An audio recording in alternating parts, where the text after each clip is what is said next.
আসসালামু আলাইকুম বন্ধুরা, ঈদ কেমন কাটলো? যদিও গরম, ঈদের দিন বৃষ্টিও ছিল কোনো কোনো এলাকায়, তারপরে আশা করছি ভালো কাটিয়েছেন সবাই ঈদ। বেশিরভাগ মানুষ যারা ঢাকায় থাকেন তারা অনেকেই গ্রামে চলে গেছেন, গ্রামে আত্মীয় স্বজনের সঙ্গে ঈদ করছেন। এটা আমাদের একটি অনেক দিনের ঐতিহ্য যে যারা বিভিন্ন জেলায় বসবাস করেন, বিভিন্ন অঞ্চলে বসবাস করেন, তারা চাকরির সূত্রে বা ব্যবসায়িক সূত্রে ঢাকায় অবস্থান করেন, কিন্তু দেখা যায় বছরে দুবার ঈদ আসলেই সবাই ছুটে যান নারীর টানে। ওই স্বপ্ন যাবে, তো একটা অ্যাড আছে সেরকম আর কি।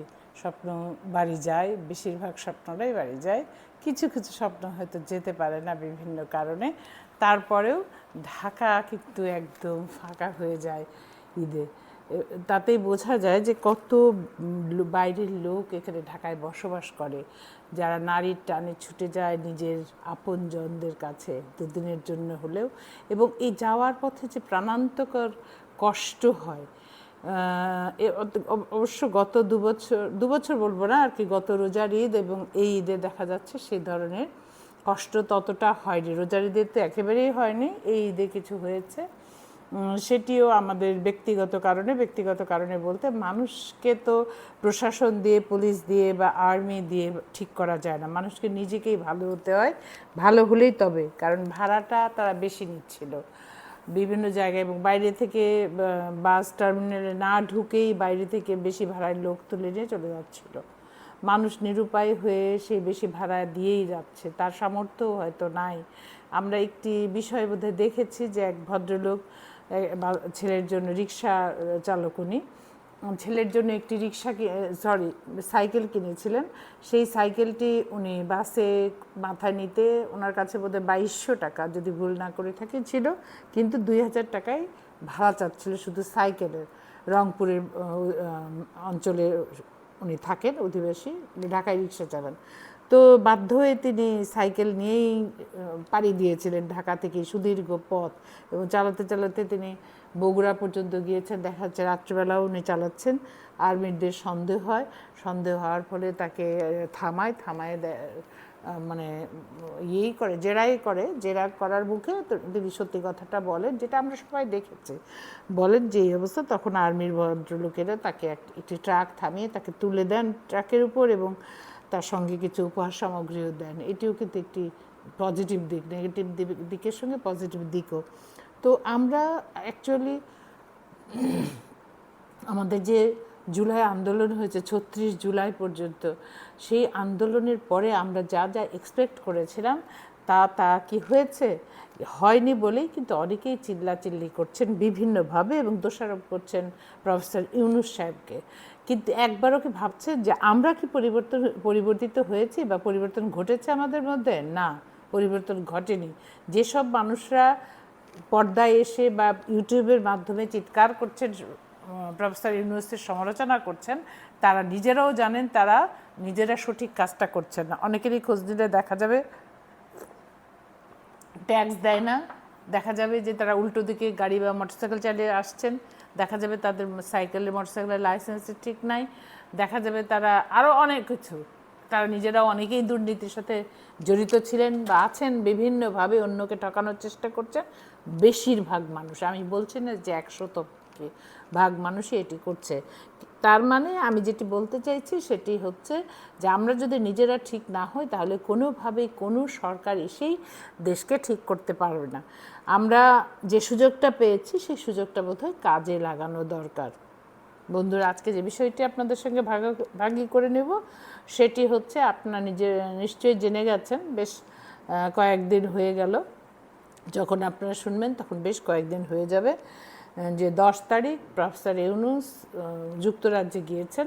সেখানে একটি অ্যাওয়ার্ড গ্রহণ করবেন এবং বিভিন্ন হাই অফিসিয়ালদের সঙ্গে তার বৈঠক আছে। বিভিন্ন যে বৈঠকগুলো তার ওখানে আগে থেকে ঠিক করা আছে, এবং কিছু বৈঠক হয়তো সেখানেও ঠিক করা হবে, এবং দেশ থেকে পাচার হয়ে যাওয়া টাকা কিভাবে ফিরিয়ে আনা যায় সেটার চেষ্টাও করবেন বলেই শোনা যাচ্ছে। তো তো প্রফেসর ইউনুস কি অ্যাওয়ার্ড গ্রহণ করবেন? Professor Yunus king Charles third harmony award 2025, মানে রাজা চার্লসের পক্ষ থেকে ইনভিটেশনেই তিনি গিয়েছেন ওখানে, এবং এই অ্যাওয়ার্ডটার নামই হচ্ছে king Charles third harmony award 2025। 3 বছর ধরে এটি দেওয়া শুরু হয়েছে, অর্থাৎ যে থার্ড চার্লস যখন থেকে দায়িত্ব গ্রহণ করেছেন, ক্ষমতা গ্রহণ করেন, অর্থাৎ রাজা হয়েছেন রানী এলিজাবেথের মারা যাওয়ার পর, তখন থেকে তারপর থেকে একটি দাতব্য ব্যবস্থা আছে, ওনার অনেক কিছু উনি করেন, চ্যারিটি যেটা, সেখান থেকে এই ফাউন্ডেশন থেকে, এই ফাউন্ডেশনটির নামটিও হচ্ছে কিংস ফাউন্ডেশন, সে তাদের পক্ষ থেকে এই অ্যাওয়ার্ড দেওয়া হয়। যতদূর জানা যায় অ্যাওয়ার্ডটি খুব প্রেস্টিজিয়াস, অর্থাৎ সম্মানজনক। তো প্রফেসর ইউনুসের পালকে, মাথায় মুকুটের তার অনেক পালক আছে, তার আরেকটি পালক যুক্ত হলো। এটি বোধহয় প্রফেসর ইউনুসের জন্য সুন্দর, তিনি তো অবশ্যই অ্যাওয়ার্ড পেলে সবারই ভালো লাগে, নিশ্চয়ই ওনারও ভালো লাগবে, কিন্তু এটা তার কাছে নতুন কিছু নয়। এরকম অনেক অ্যাওয়ার্ডই তার ঝুলিতে রয়েছে। নতুন যে বিষয়টি নিয়ে খুবই আলোচিত হচ্ছে সেটি হচ্ছে এই প্রফেসর ইউনুস যখন যুক্তরাজ্যে যাবেন, তখনই টিউলিপ সিদ্দিকী অর্থাৎ শেখ রেহানার মেয়ে একটি চিঠি লিখেছেন ব্রিটিশ এমপি হিসেবে তার প্যাডে। আপনারা সবাই জানেন তিনি মন্ত্রীও ছিলেন, তার দুর্নীতির খবর প্রকাশিত হওয়ায় তার মন্ত্রিত্ব পদ থেকে তিনি ইস্তফা দিতে বাধ্য হয়েছেন, এবং এখন তিনি এমপি আছেন এবং তার প্যাডে চিঠি লিখেছেন। উনি চিঠি লিখতেই পারেন, যে কোনো মানুষের কাছে চিঠি লিখতেই পারে, কিন্তু বিষয় যেটি হয়েছে, তিনি যেই চিঠিটি লিখেছেন সেটি খুবই উদ্ধত্যপূর্ণ। আমার কাছে অবাক লাগলো যে 2-1 সাংবাদিক ছাড়া বা ইউটিউবার ছাড়া এই বিষয়গুলি নিয়ে কেউ কথা বলল না, যে এভাবে চিঠি টিউলিপ লিখতে পারে কি না। এখানে যারা এই কথাগুলো তুলে ধরলো না, তাহলে বোঝা যায় তারা সকলেই পতিত সরকারের কোনো না কোনোভাবে মানে নুন খায় না, নুন খাওয়ার ব্যাপার আছে, নুন খেয়ে গুণ গাচ্ছে, কিন্তু এখন ওইভাবে গুণ গাইতে না পারার ফলে তারা এই বিষয়টাকে হাইলাইট করছে না, যে কাজটি টিউলিপ করেছেন সেটি কতটুকু ন্যায়সঙ্গত। ব্রিটিশ সিটিজেন হয়ে, ব্রিটেনে বড় হয়ে, ব্রিটেনের এটিকেট, কারণ আমরা জানি সবাই যুক্তরাজ্যের এটিকেট সাংঘাতিক, কেতাদুরস্ত তাদের আমি দেখেছি ইংল্যান্ডে যাওয়ার পরে দেখেছি যে খাবার টেবিলে বসতে গেলেও একটি চেয়ার তারা টেনে দেয় পেছন থেকে, একজন নারী যদি বসতে যায়, এই ধরনের এটিকেটে তারা অভ্যস্ত। সেই দেশের একটি জন্ম নেওয়া একটি মেয়ে, এবং তিনি আবার ব্রিটিশ পার্লামেন্টের সদস্য এবং মন্ত্রীও ছিলেন, দুঃখিত। এইরকম একজন মানুষ কিভাবে চিঠি লিখতে হয় এই এটিকেট জানবেন না, কাকে কিভাবে সম্বোধন করতে হয় জানবেন না, এটি হতে পারে না। আমার কাছে মনে হয়েছে চিঠিটি পড়ে, আমি চিঠিটা এখানে পড়তে পারছি না, সারমর্ম বলবো, মনে হয়েছে যে খুব অধ্যুত্বপূর্ণভাবে তিনি প্রফেসর ইউনুসকে অপমান করতে চেয়েছেন। তার চিঠির ভেতরে যে কথা আছে তাতে তিনি তার নিজস্ব সাফাই গেয়েছেন, কিন্তু সমস্ত চিঠিটি পড়লে মনে হয় যে এটি তার উদ্দেশ্য ছিল না। কারণ সাফাইয়ের কথা যদি না বলেন তাহলে কি কারণে চিঠি লিখছেন সেই কারণটাই খোঁজায় দুরূহ হয়ে যায়, অর্থাৎ কারণটাই পাওয়া যায় না, যার কারণে হয়তো বা সেগুলি লিখেছেন তিনি। কিন্তু তিনি কি লিখেছেন? তিনি লিখেছেন যে ওনাকে স্বাগতম জানাচ্ছেন ওইখানে। প্রফেসর ইউনুসকে কখনোই বাংলাদেশের সরকার প্রধান বা প্রধান উপদেষ্টা বলে উনি অ্যাড্রেস করেননি। তার মানে উনি এখনও এই দেশের যিনি প্রধান উপদেষ্টা, আমি প্রধানমন্ত্রী বলতে পারছি না, সমমর্যাদায় তাকে অ্যাড্রেস করেননি। অর্থাৎ তার খালা যে পালিয়ে গেছেন এটি বোধহয় এখনও তার মাথায় আসেনি। সেই পতিত সরকার অর্থাৎ শেখ হাসিনা যে এখন আর প্রধানমন্ত্রী নাই সেটি বোধহয় তার বোধে এখনও ঢোকেনি। সেই কারণেই তিনি কোনো এই ধরনের কোনো কথা বলেননি, সম্বোধন করেননি। না করে তিনি বলছেন তিনি খুশি হয়েছেন, এটি বলছেন, স্বাগতমও জানিয়েছেন এবং তিনি ইচ্ছা প্রকাশ করেছেন তার সঙ্গে যাতে তার দেখা হয়। কিন্তু তিনি এটি বলেননি যে আমি আপনার সঙ্গে দেখা করতে চাই, আপনি আমাকে একটু সময় দিবেন কি না, দয়া করে যদি আমাকে একটু সময় দেন তাহলে আমি আমার সম্পর্কে কিছু কথা আপনার কাছে বলতে পারি, এবং আপনি যেখানে যখন যেমনভাবে সময় দিবেন সেভাবেই আমি রাজি আছি। তাহলে বোঝা যেত যে টিউলিপ সিদ্দিকী বিশেষ কোনো উদ্দেশ্য নিয়ে এই চিঠি লেখেননি। সত্যি সত্যি তার যে সমস্যাগুলি হয়েছে সেটি সম্পর্কে অবহিত করার জন্যই প্রফেসর ইউনূসকে এই চিঠি লিখেছেন। কিন্তু তিনি তা না বলে তিনি বলেছেন যে তিনি লাঞ্চে যোগদান করতে পারেন অথবা চায়ের আমন্ত্রণ গ্রহণ করতে পারেন, চায়ের আমন্ত্রণে আসতে পারেন, তাহলে তিনি তার সম্পর্কে যে মিথ্যে কথাগুলো বলা হচ্ছে বা করা হচ্ছে সেটি সম্পর্কে তাকে বলতে পারেন। আমার প্রশ্ন, বা আমি আপনাদের কাছে যারা আমার এক কাপ চায়ের সঙ্গী, তারা যারা শুনছেন তাদের কাছে আমার প্রশ্ন, টিউলিপ সিদ্দিকী ব্রিটিশ নাগরিক এবং ব্রিটিশ এমপি, তিনি কি জানেন না যে একটি দেশের সরকার প্রধান, অর্থাৎ এখানে প্রধান উপদেষ্টা প্রধানমন্ত্রী এই মুহূর্তে না একটি অন্তর্বর্তীকালীন সরকারি বাংলাদেশে বিদ্যমান, তো সেইখানে তাকে কিভাবে সম্ভাষণ করতে হবে, সম্বোধন করতে হবে এবং তার সঙ্গে কথা বলতে হলে কিভাবে সময় চাইতে হবে সেটুকু কি জানেন না বলে আপনারা মনে করেন? আমার তো মনে হয় এটি কোনোভাবেই যুক্তিসঙ্গত নয় এবং গ্রহণযোগ্যও নয়। তিনি সবটাই জানেন এবং ইচ্ছে করেই এই কাজটি করেছেন। তার অধ্যত্ত, অডাসিটি, যেটাই বলি না কেন আমরা, সেটি কোনোভাবেই ক্ষমার যোগ্য নয়। কারণ প্রফেসর ইউনূস শুধু প্রফেসর ইউনূস বাংলাদেশের প্রধান উপদেষ্টা নন, শুধুই প্রফেসর ইউনূস নন, শুধুই গ্রামীণ ব্যাংকের প্রতিষ্ঠাতা নন, তিনি নোবেল লরিয়েটই নন, শুধু সারা পৃথিবীতে যে 7-8টা পুরস্কার যে কয়জন মানুষ পেয়েছে, খুব খুব কম সংখ্যক 7-8 জন মানুষ পেয়েছেন, সেই মানুষদের মধ্যে অন্যতম একজন। তো সেই মানুষটাকে উপেক্ষা করার মতো সাহস, ধৃষ্টতা টিউলিপের হয় কি করে? তার মানে বোঝা যায় এখানেও একটি ইন্ধন রয়েছে, পারপাসলি অর্থাৎ ইচ্ছাকৃতভাবে প্রফেসর ইউনূসকে উনি অপমান করতে চেয়েছেন। কিন্তু টিউলিপ জানেন না যে অপমান করার জন্য যোগ্যতা লাগে। পাহাড় সমান, পর্বত সমান, যে সমানে বলি আমি প্রফেসর ইউনূসকে, তাকে অপমান করতে যে পরিমাণ যোগ্যতা লাগে তার কিঞ্চিত পরিমাণ, তিল পরিমাণ যোগ্যতা টিউলিপের নেই। সেটি আমি লেখাপড়াজনিত যোগ্যতার কথা আমি বলছি না, তিনি ব্রিটিশ এমপি কিনা সেটার কথাও আমি বলছি না, সেটি তার ব্যাপার। মানুষ হিসাবে তার তিল পরিমাণ কোনো যোগ্যতা নাই। প্রফেসর ইউনূসকে অপমান করতে হলেও কিন্তু সমপর্যায়ের মানুষ বা কাছাকাছি পর্যায়ের মানুষ হয়। তারপরেও যে কোনো মানুষকে মানুষ হিসেবেই গণ্য করতে হয় যদি সে মানুষ হয়।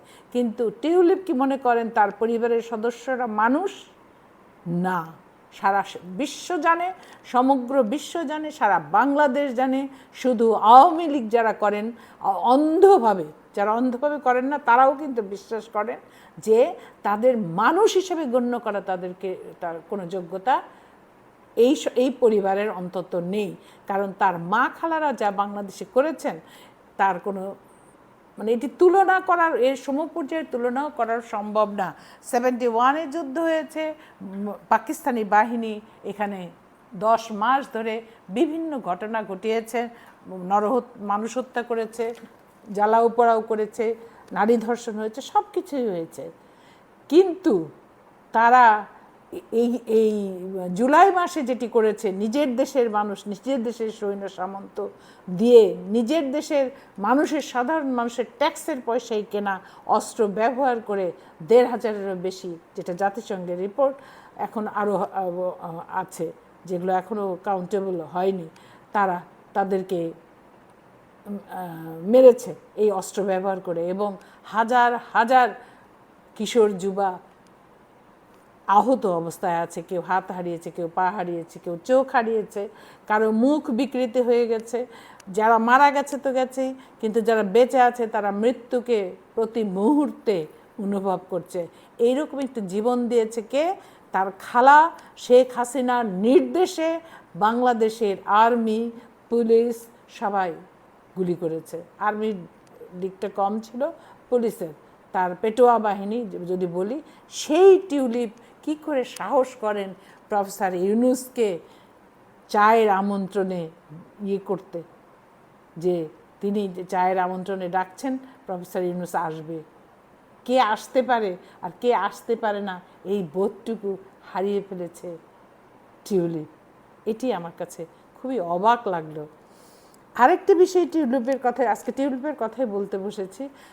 কয়েকদিন আগেই দেখেছি যে বাংলাদেশে দুদক তার 3 সার্টিফিকেট জব্দ করেছে। অর্থাৎ যে সে এখানে আয়কর দেয়, সে তার সম্পত্তি আছে, সোজা কথায় আয়কর দেয়, মানে সে এই দেশ থেকে আয় করে এবং আয়কর দেয়। তো তার তো এখানে চাকরি বাকরি নাই, তার সম্পত্তি আছে, রিসোর্ট আছে বিভিন্ন, যা দেখেছি। তো তার উপর এই যে 3 সার্টিফিকেট থাকে, প্রতি বছর আয়কর দিতে হয়, সেটি দুদক জব্দ করেছে। আমার প্রশ্ন, আমার অবশ্য সেটি জানা নেই, আমার প্রশ্ন, টিউলিপ দ্বৈত নাগরিক হতেই পারে, পিতামাতার সূত্রে এদেশের নাগরিক হতেই পারে, কিন্তু এই দেশেও কি তার 3 সার্টিফিকেট সম্পদ থাকা, পৈতৃক সূত্রে পেতে পারে 3 সার্টিফিকেট থাকার কথা? আমি জানি না। অবৈধ সম্পদের খোঁজ দুদক পেয়েছে এবং সে কারণে সেগুলি জব্দের তালিকায় জব্দ করে রেখেছে। পরে কি হবে, পরেরটা পরে। আর আরেকটি বিষয়, টিউলিপের কি খুব অজানা যে তার চাচা কি করেছে, তারেক সিদ্দিকী কি করেছে? সমস্ত মানুষের জীবন অতিষ্ঠ করে ফেলেছে। কত মানুষকে যে গুম করেছে, কত কচি কচি বাচ্চা তার পিতাকে দেখেনি, মায়ের পেটে থাকতেই তার বাবা গুম হয়ে গেছে, বা রাতে ফিরতে সময় ছোট বাচ্চা তার বাবার জন্য অপেক্ষা করেছে কিন্তু বাবা আর ফেরেনি। বহু এরকম মানুষ প্রায় দিনই দেখি টিভির পর্দায় তারা সাক্ষাৎকার দিচ্ছে। তারা অন্তত জানতে চাইছে যে তারা মৃত না জীবিত। অন্তত মৃত হলেও তারা অন্তত স্বস্তি পায় যে হ্যাঁ, সে মারা গেছে আর সে কখনো ফিরবে না। কারণ এইসব মানুষের আয় রোজগার ছিল, ব্যাংক ব্যালেন্স ছিল। একজন মানুষ মৃত ঘোষণা না করা পর্যন্ত তার ব্যাংক ব্যালেন্সে অপারেট করতে পারে না। তো সেই পরিবারের কি অবস্থা ভেবে দেখেছেন একবারও?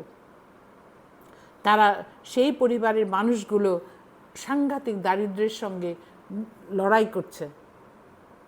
এই কাজগুলো করেছে টিউলিপ সিদ্দিকীর চাচা, যিনি শেখ হাসিনার সঙ্গে একই প্লেনে পালিয়েছেন।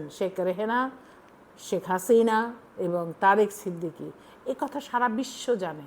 আমি বলছি নতুন করে আপনাদের জানাচ্ছি তা নয়, নতুন করে জানানোর কিছুই নেই।